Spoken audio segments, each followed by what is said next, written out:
Coming up, we have an inspiring story showing how age is really just a number. And we got some details on the Sundance Film Festival from our UNW professor. I'm Ashley Chiappetta.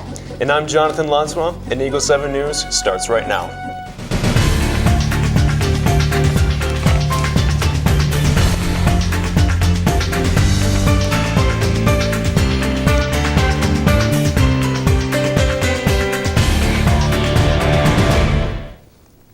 We are officially 1 month into 2017, so that means we are also 1 month into the New Year's resolutions. We caught up with some Northwestern students to see how they were keeping or struggling with their resolutions. I'm sitting in the cafe with Caleb, and Caleb, did you make any New Year's resolutions this year?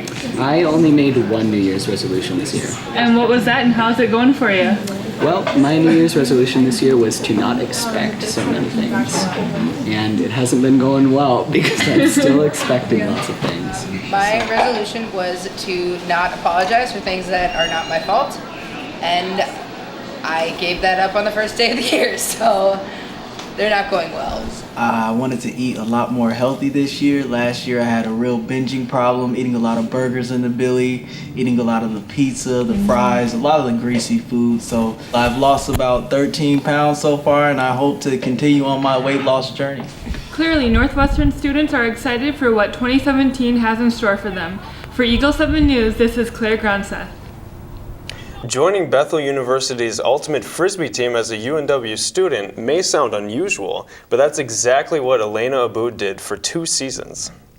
I always loved the culture of it and the mutual respect for players and for opponents. Coming here, I knew there wasn't a team set up, but that if I could find other people that loved it as much as I did, that we could start a team.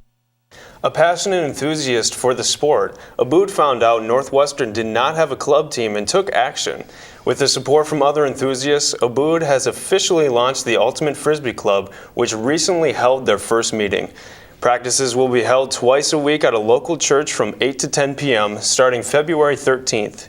The team welcomes more players of all skill levels. For more information, contact Elena Aboud or email unwultimate@gmail.com. Jens, what's the weather looking like for next week? Thank you, John. Well, Punxsutawney Phil saw his shadow again. It's Groundhog Day. So 6 more weeks of winter.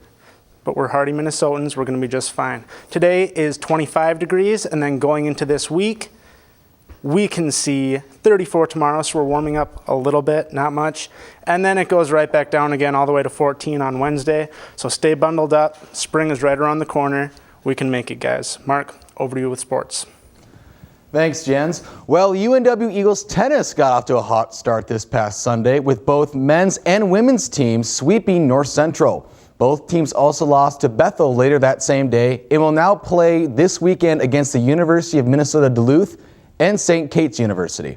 The Eagles basketball teams are also coming off a week of great success. Both teams down North Central in UMAC play this past Saturday.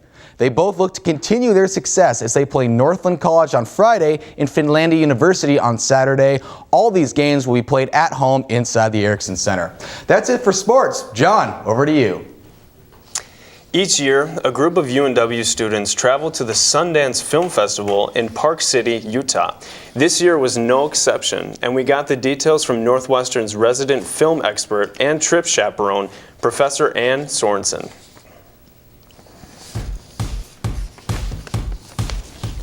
The Sundance Film Festival is the largest film festival in the United States, and it's an opportunity for filmmakers to have their films screened and hopefully be bought for distribution.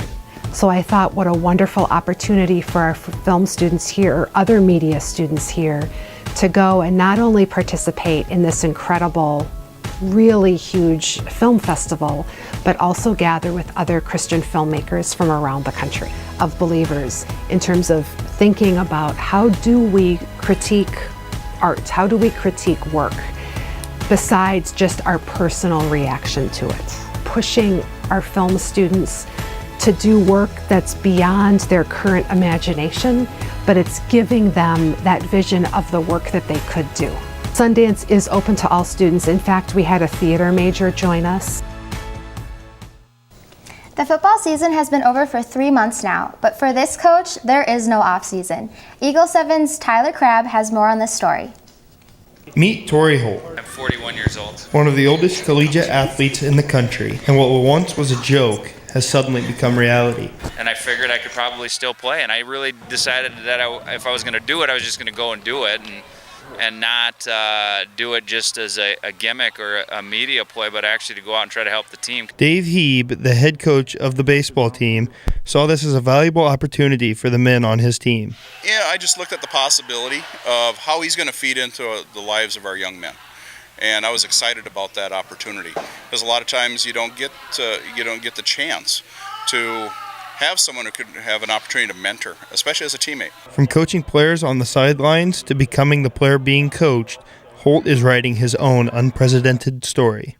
Even though I'm old, I have a confidence in my ability on the mound. One of the main players he coached was Corbin Halber, who shared his thoughts on how he saw Tori contributing to the team. Playing-wise, I do expect him to make a difference in the team this year.